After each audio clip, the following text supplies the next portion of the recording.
Oke, kita lanjutkan nomor 18. Jika persentase pengidap HIV AIDS di Jawa Timur dengan jenis kelamin laki tidak lebih banyak 20% dari perempuan pada tahun 2017, maka titik.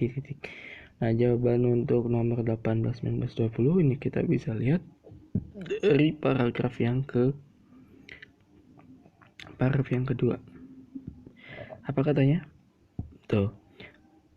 Jika persentase pengidap HIV di Jawa Timur dengan jenis kelamin laki tidak lebih banyak 20% dari perempuan pada tahun 2017.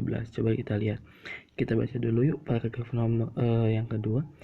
Namun Indonesia masih berkejaran dengan tenggat dan target.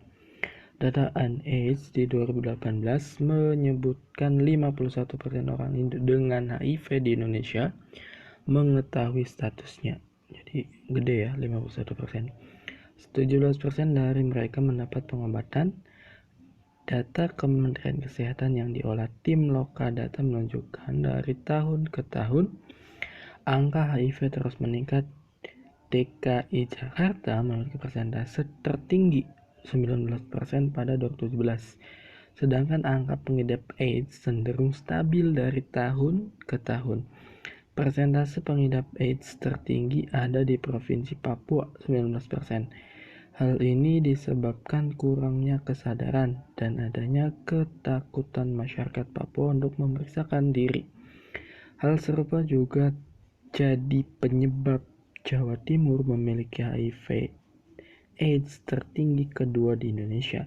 Berdasarkan jenis kelamin, 2017 laki-laki memiliki angka infeksi 20% lebih tinggi dibanding perempuan pengidap HIV AIDS. Biasanya penyebaran oleh laki-laki lebih disebabkan karena seks bebas dan jarum suntik, walaupun nyatanya perempuan lebih rentan mengidap HIV. Nah, ya. Jadi ini poinnya ada di paragraf 2 di kalimat terakhir. Tuh. Nah, sekarang kita ke nomor 18 lagi. Nah, jika katanya di Jawa Timur tadi di paragraf 2 kalimat terakhir yang tadi, jenis kelamin lelaki tidak lebih banyak 20% dari perempuan. Nah, maka penyebab 20% lebih banyak itu kan karena laki-laki yang lebih sering melakukan seks bebas dan penggunaan jarum suntik.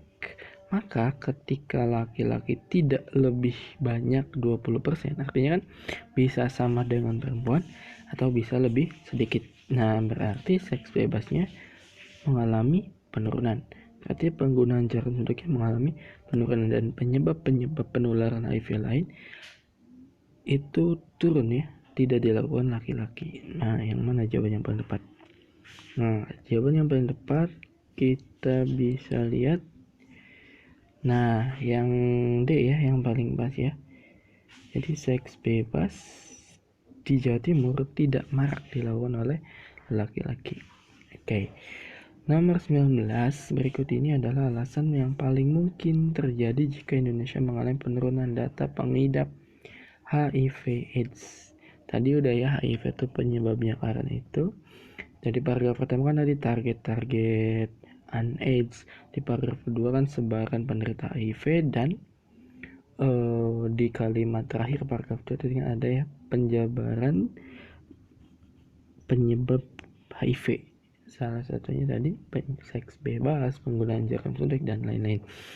Oke, alasannya yang paling mungkin jika Indonesia mengalami penurunan data pengidap HIV AIDS. Jika mengalami penurunan, apa yang terjadi? Masyarakat Indonesia sadar tentang pentingnya edukasi seks sejak dini. Kalau sejak dini, maka penderitanya nggak akan banyak ya. Jadi kalau sejak dini itu kan berarti kan penderitanya nggak akan banyak, dan yang diminta soal itu kan mengalami penurunan. Berarti kan mengalami penurunan bisa dua kemungkinan, antara yang udah jadi penderita sembuh walaupun susah, atau yang kedua, si penderita ini tidak melakukan aktivitas yang bisa menularkan seks, atau yang sehat, nah ini tidak berinteraksi dengan penderita sehingga tidak tertular. Itu yang paling mungkin. Jadi yang A kurang tepat. B, pengguna jarum suntik di Indonesia mengalami penurunan drastis. Penggunaan jarum suntik, sebenarnya penggunaan jarum suntik di sini masih general ya, umum. Jadi jarum suntik di sini yang dimaksud jarum suntik ini adalah jarum suntik bekas pakai ya. Jadi ini nggak mesti.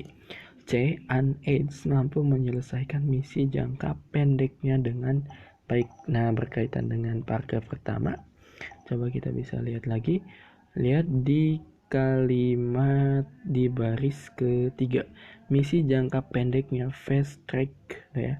Salah satunya 90% pada tahu, 90% tahu status, 90% diobati, dan 90% itu bisa menekan angka HIV AIDS. Nah, kalau ini nomor 19 ini tepat ya.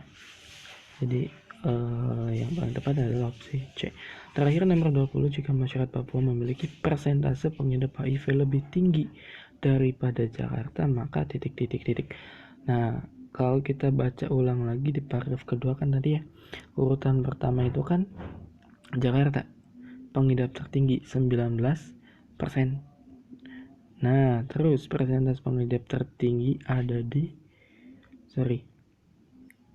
coba bisa lihat di sini di paragraf kedua di kalimat di baris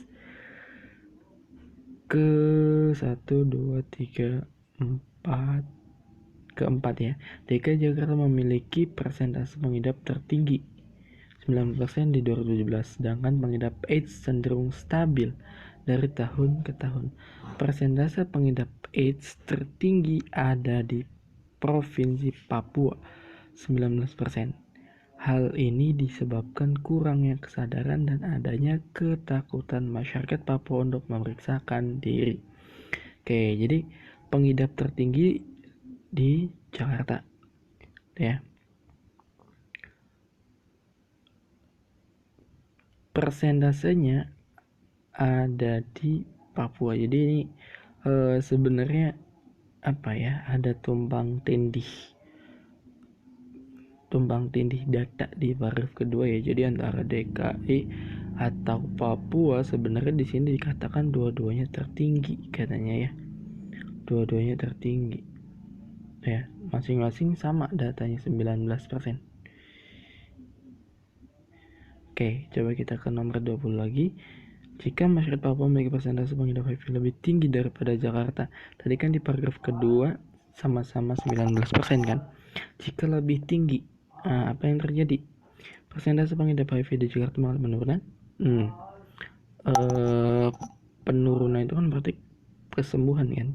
Ini kurang tepat ya. Nah, belum ada obatnya. Banyak warga Papua yang mengalami kematian. Nah, kalau gitu berarti kan jumlah persentasenya turun kalau kematian. C, persentase pengidap HIV di Jakarta tidak terdeteksi lagi. Belum tentu, kan dites pasti ketahuan. Banyak warga Papua yang tidak mendapatkan edukasi tentang HIV AIDS. Jadi penyebab di Papua tadi apa? Takut melakukan pemeriksaan ya. Jadi bukan edukasinya kalau berdasarkan paragraf yang kedua. Persentase AIDS di Papua kemungkinan melonjak lebih tinggi. Nah, kalau ini pasti berkaitan ya. Jadi lebih tinggi dari Jakarta ya, pasti persentase AIDS di Papuanya pasti naik ya. Ingat ya, HIV itu virusnya, AIDS itu ini penyakit yang diakibatkannya ya. Jadi pasti saling berkaitan. Jawaban yang paling tepat adalah yang E.